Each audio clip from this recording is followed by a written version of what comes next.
તો મિત્રો આજના સૌથી મોટા સમાચારની વાત કરીએ તો સરદાર સરોવર ડેમની જળસપાટી 131 મીટર પાર પહોંચી હતી, જ્યારે 24 કલાકમાં 1.6 મીટરનો નોંધપાત્ર વધારો નોંધાયો હતો, જ્યારે ઉપરવાસમાંથી 67,704 ક્યુસેક પાણીની આવક થઈ છે।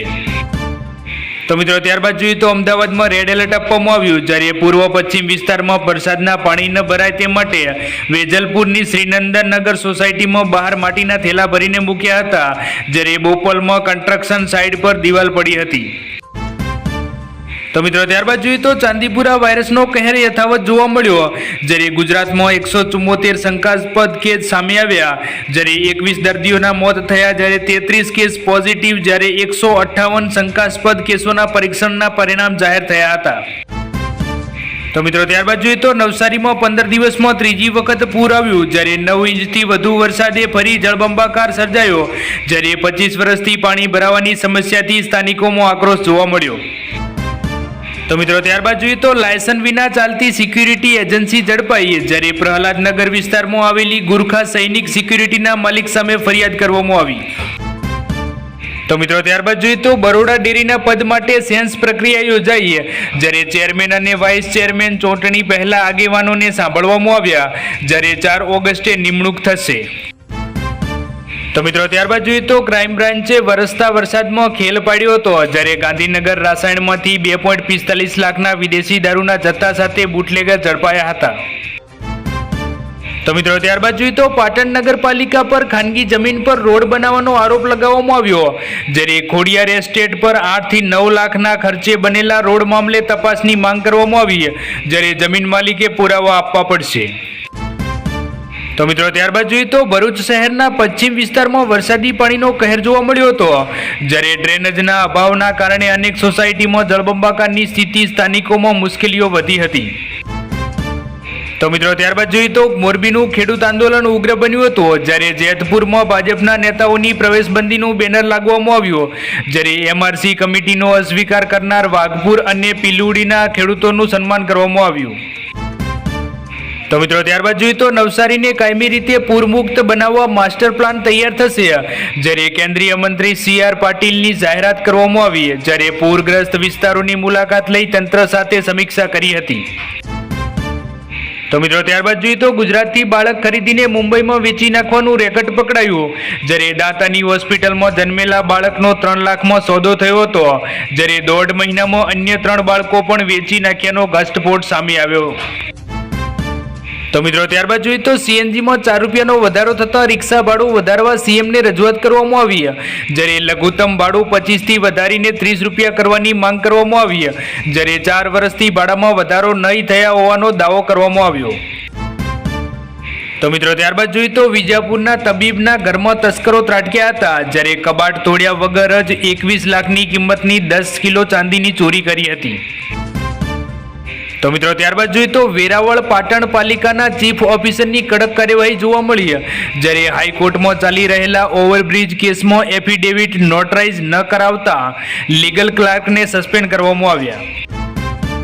તો મિત્રો ત્યારબાદ જોઈએ તો ટ્રેન મારફતે વેરાવળમાં દારૂની હેરાફેરીનો પર્દાફાશ થયો, જ્યારે RR સેલે 503 બોટલ સાથે એકને ઝડપ્યો હતો, જ્યારે 1 લાખથી વધુનો મુદ્દામાલ કબજે કરી 4 સામે ફરિયાદ નોંધવામાં આવી। તો મિત્રો ત્યારબાદ જોઈએ તો મેઘતાંડવથી ખેડાનો વસો ધંભી ગયો હતો, જ્યારે ઘર દુકાનોમાં પાણી ઘૂસતા લાખોનું નુકસાન થયું હતું, જ્યારે હજારો વીઘા પાક ધોવાયો, જ્યારે ડ્રોન વિડીયોમાં ભયાનક તારાજીનો ચિતાર જોવા મળ્યો હતો। તો મિત્રો ત્યારબાદ જોઈએ તો સુરતમાં 10 કરોડના ખંડણીના કેસમાં ફસાયેલા જય ડાંગર સામે પત્નીની ફરિયાદ નોંધાઈ, જ્યારે દહેજની માગણી કરી ઘરમાંથી કાઢી મૂક્યાનો આક્ષેપ લગાવવામાં આવ્યો, જ્યારે જેલમાંથી બહાર આવી બંગાળની ચૂંટણી માટે ગયો હતો। તો મિત્રો ત્યારબાદ જોઈએ તો પોરબંદરમાં બોગસ ડોક્ટર સામે SOGની કાર્યવાહી જોવા મળી, જ્યારે મેડિકલ ડિગ્રી વગર જ દર્દીઓની સારવાર કરતો શખ્સ ઝડપાયો। તો મિત્રો ત્યારબાદ જોઈએ તો સુરેન્દ્રનગરમાં ભારે વરસાદથી 60 લોકોનું રેસ્ક્યુ કરવામાં આવ્યું, જ્યારે ફાયર વિભાગ દ્વારા વિવિધ વિસ્તારોમાં બચાવ કામગીરી કરવામાં આવી, જ્યારે ભોગાવો નદી છલકાતા 3 મહત્વના બ્રિજ બંધ કરવામાં આવ્યા। તો મિત્રો ત્યારબાદ જોઈએ તો મચ્છરજન્ય રોગો નિયંત્રણ માટે આરોગ્ય વિભાગની ઝુંબેશ જોવા મળી, જ્યારે પોરબંદરમાં 2.89 લાખથી વધુ પાણી પાત્રો તપાસ્યા હતા, જ્યારે દવાનો છંટકાવ કરાયો હતો। તો મિત્રો ત્યારબાદ જોઈએ તો તાપીના આશાબેન ચૌધરીને સાંદીપની ગુરુ ગૌરવ એવોર્ડ આપવામાં આવ્યો, જ્યારે શિક્ષણ ક્ષેત્રે વિશિષ્ટ પ્રદાન બદલ રાજ્ય કક્ષાએ પસંદગી થઈ હતી. તો મિત્રો ત્યારબાદ જોઈએ તો મિલકત વેરાની 53 કરોડની આવકથી ગાંધીનગર મનપાની તિજોરી છલકાઈ હતી, જ્યારે વ્યાજ માફી યોજનાથી કરદાતાઓને 2 કરોડની રાહત મળી હતી, જ્યારે 1.10 લાખ નાગરિકોને યોજનાનો લાભ લીધો હતો.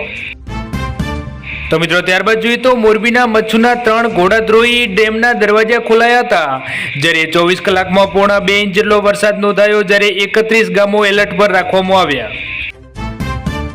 તો મિત્રો ત્યારબાદ જોઈએ તો અમદાવાદ એરપોર્ટ બહાર 600 ગ્રામ સોનાનો લૂંટ કેસ સામે આવ્યો, જ્યારે પોલીસ કર્મી અને તેની મદદ કરનાર બંને આરોપી ઝડપાયા હતા, જ્યારે હજુ 2 પોલીસ કર્મી સહિત 3 આરોપીઓ ફરાર થયેલ છે. તો મિત્રો ત્યારબાદ જોઈએ તો દિલ્હીના જંતર મંતરના આંદોલન બાદ જેન્ઝી પર સરકારનો ફોકસ વધ્યો હતો, જ્યારે હવે યુવાનોને નશાથી દૂર રાખવા દેશવ્યાપી અભિયાન ચલાવવામાં આવ્યો, જ્યારે ગાંધીનગરમાં સીએમની હાજરીમાં કાર્યક્રમ થયો હતો. તો મિત્રો ત્યારબાદ જોઈએ તો એક્ટિવા સવાર 3 યુવતી પટકાતા રોડ રોલર ફરી વળ્યું હતું, જ્યારે સીસીટીવીમાં કેદ થયું હતું, જ્યારે એકનું ઘટના સ્થળે જ મોત થયું હતું, જ્યારે વડોદરામાં ભીના રસ્તાના કારણે સર્જાયો કંપારી છેડાવતો અકસ્માત. તો મિત્રો ત્યારબાદ જોઈએ તો ગાંધીનગરમાં આરોગ્ય કર્મચારી મહાસંઘ પડતર પ્રશ્નો મુદ્દે આક્રમક બની હતી, જ્યારે 10 દિવસમાં ઉકેલ નહીં આવે તો ભૂખ હડતાલની જાહેરાત કરવામાં આવશે, જ્યારે કર્મચારીઓને આંદોલનમાં જોડાવા અપીલ કરવામાં આવી. તો મિત્રો ત્યારબાદ જોઈએ તો રાજકોટ પરિણીતા સહિત 2ના હાર્ટ એટેકથી મોત નિપજ્યા હતા, જ્યારે હાથમાં ગરમ પાટણની યાર્ડમાં મેકો ડ્રોન ડ્રગ છુપાવી નીકળેલા પેડલરની એસઓજીએ ધરપકડ કરી હતી, જ્યારે 1.17 લાખનો મુદ્દામાલ જપ્ત કરવામાં આવ્યો. તો મિત્રો ત્યારબાદ જોઈએ તો ગુજરાતમાં ભારે વરસાદથી જનજીવન પ્રભાવિત થયું છે, જ્યારે કાલે જોઈએ તો 234 તાલુકામાં વરસાદ નોંધાયો હતો, જેમાં મોરબીમાં 8 ઇંચથી વધુ વરસાદ પડ્યો હતો, જ્યારે એનડીઆરએફ ને એસટીઆરએફની ટીમો દ્વારા 27,856 લોકોનું સ્થળાંતર કરવામાં આવ્યું, જ્યારે અમદાવાદ સહિત 6 જિલ્લાઓમાં રેડ એલર્ટ અને 13 જિલ્લાઓમાં ઓરેન્જ એલર્ટ જાહેર કરવામાં આવ્યું, જ્યારે 22 ડેમ હાઈ એલર્ટ પર રાખવામાં આવ્યા છે.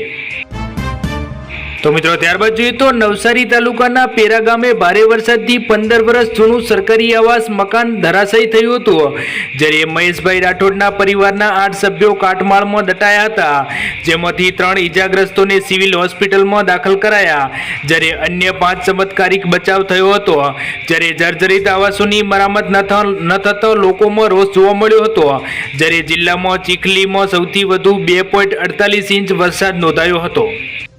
તો મિત્રો આજના વિડીયોમાં આટલું જ. જો વિડીયો પસંદ આવ્યો હોય તો વિડીયોને લાઇક કરી દેજો, અને આવા ગુજરાતી સમાચાર માટે આપણી આ ચેનલ ગુજરાત અપડેટને સબસ્ક્રાઇબ જરૂરથી કરી લેજો.